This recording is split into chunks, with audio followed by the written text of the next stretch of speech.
Hi guys, hope everybody is safe and well. In this video, we're going to talk about triads, and this will draw on some of the information we learned with the chromatic scale and the major scale, and we will be incorporating more of the minor scale as we are getting to know that pattern as well. So what we're doing is looking at the anatomy of a triad, and a triad is basically a building block in Western music, and particularly harmony in Western music. So when we strum a chord on the guitar, we're playing a harmony, we're playing a group of notes. When you hear a horn section in a band playing, they are stacking notes. When we hear a symphony and the string section is playing together, they are stacking notes. They're not all playing the same note, but they're playing different notes in order to make a chord. That's what gives the guitar and piano and other instruments that are harmonic instruments a nice advantage over instruments that can only play one note at a time, is we can actually do the stacking of notes on our instrument and play chords and accompany people who are singing or playing a lead instrument. So when we look at the anatomy of a chord, we are looking at tones that are stacked in thirds. So we call this, the technical name for it is tertian harmony, or chords stacked in thirds. And that just means that we're using every other letter name when we're stacking notes. So if C is the chord we're building, we would skip D and go to E. You might remember from the chromatic scale, I talked about notes that are next to each other are dissonant. So C and D, or C and D flat, really quite dissonant. And C and seventh is also dissonant. That would be right next to the root, either an octave away or right next to the root.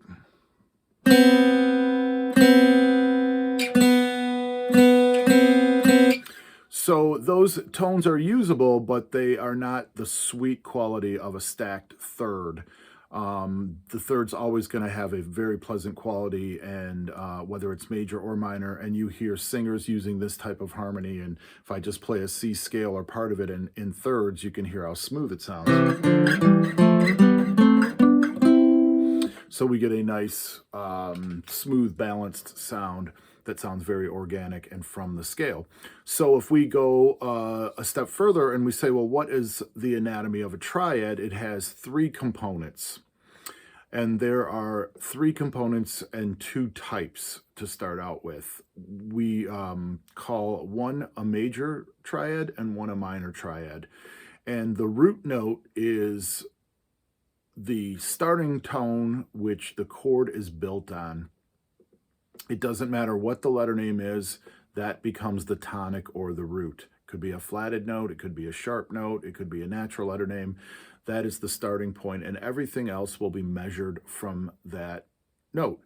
So if I play, again, a C scale and just lay out the notes of a C scale, C, D, E, F, G, A, B, C, and I label those: root, second or major second, major third, perfect fourth, perfect fifth,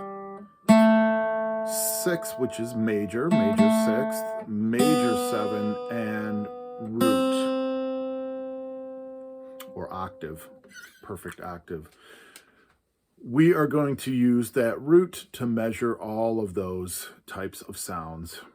And from the chromatic scale, we could even play the notes in the cracks, and from the minor scale as well.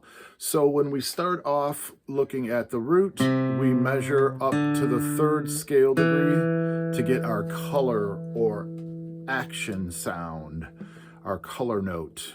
This determines the color of the chord. And what do I mean by color? The bright major sound or the dark minor sound.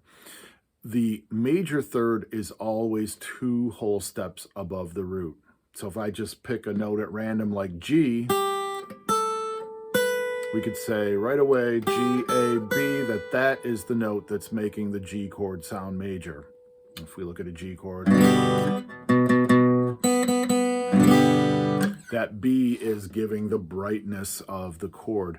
So we want to remember that the major scale pattern that we learned really is crucial in reminding us or helping us remember or keeping in line that a major third must be 2 whole steps above the root. If it's only 1.5 steps above the root, in other words, the third is lowered, it becomes minor, and its function or its color, its action is to make the chord sound minor. So I'm going to go from C up to E flat now. Okay, so the major third was C to E.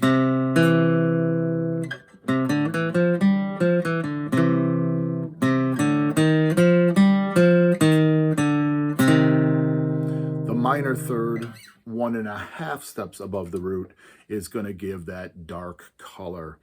And it's important that I remember that the third must be some kind of E in this case, C, D, E. That's why I'm calling it E flat and not D sharp. The third must retain the third letter name, and that's how I know what accidental to call it. So far I know that C to E is root to major third, and C to E flat is root to minor third. If I stack another third on top of the middle tone, which is the third, I get a fifth. So I have the root, I skip the second,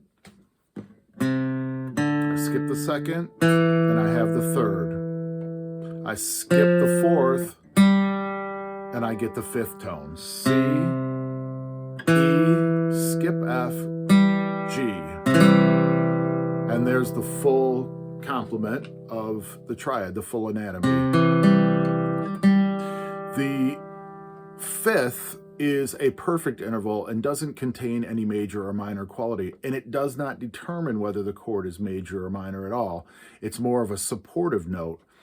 As a matter of fact, we hear it used in rock and blues and many styles of music as a power chord, we call it, or a root and fifth, a parallel fifth, a root and fifth.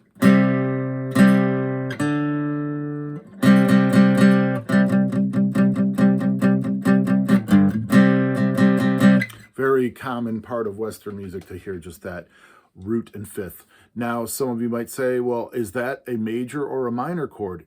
It's neither. It doesn't have enough information, and it's ambiguous in its openness. So I could play a C and a fifth, and if I played a minor scale, it sounds fine. If I play a major scale,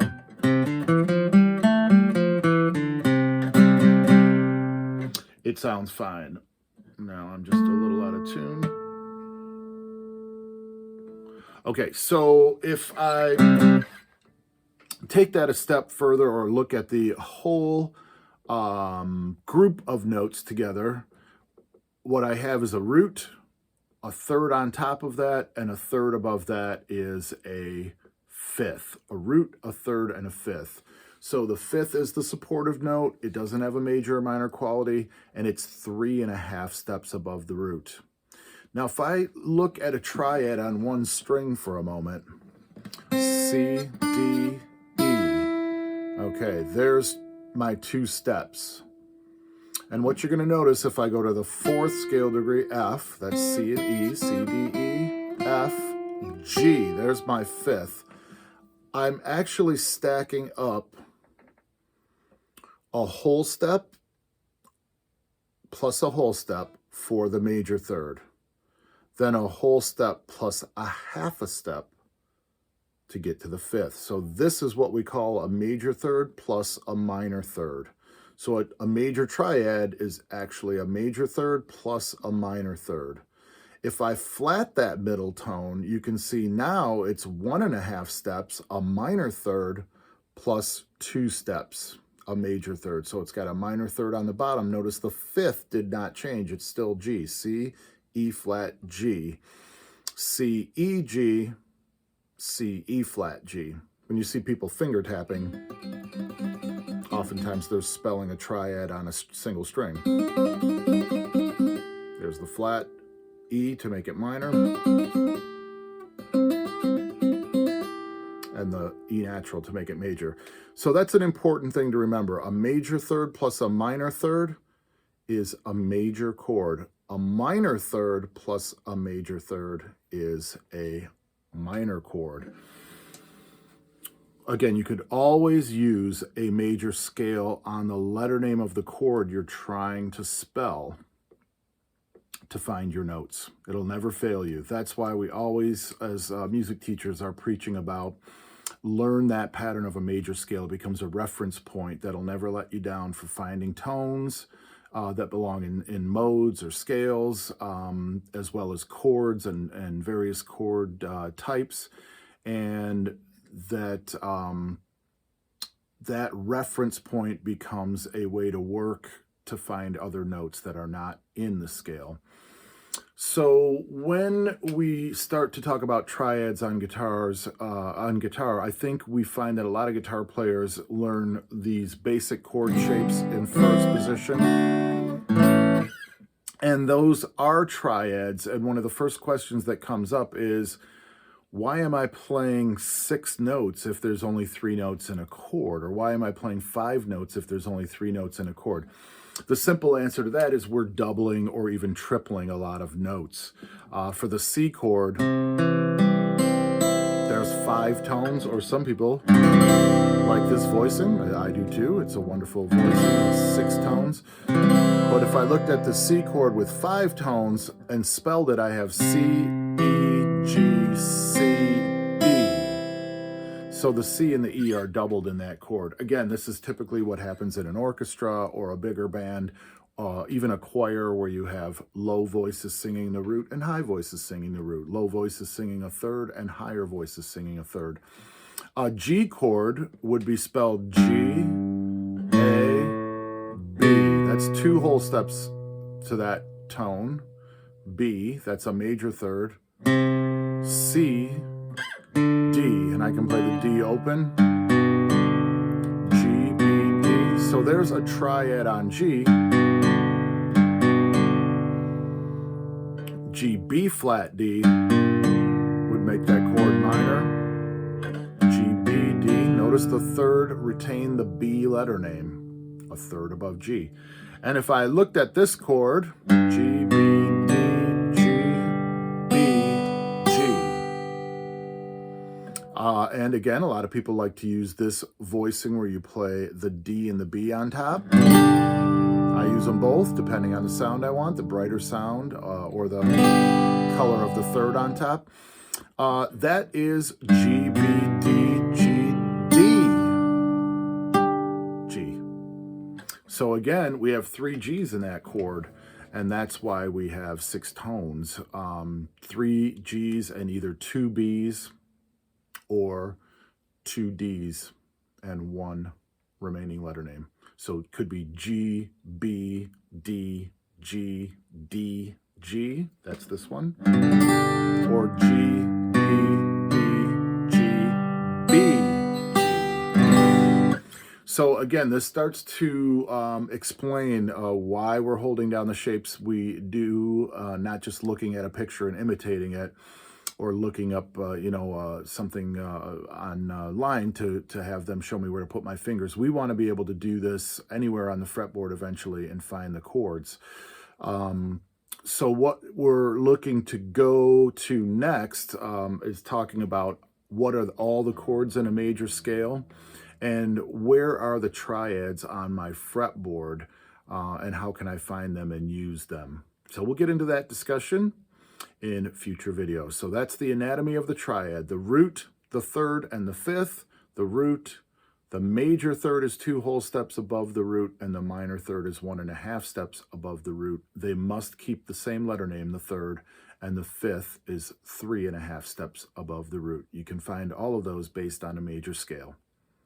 Take care, and we'll see you soon. Bye-bye.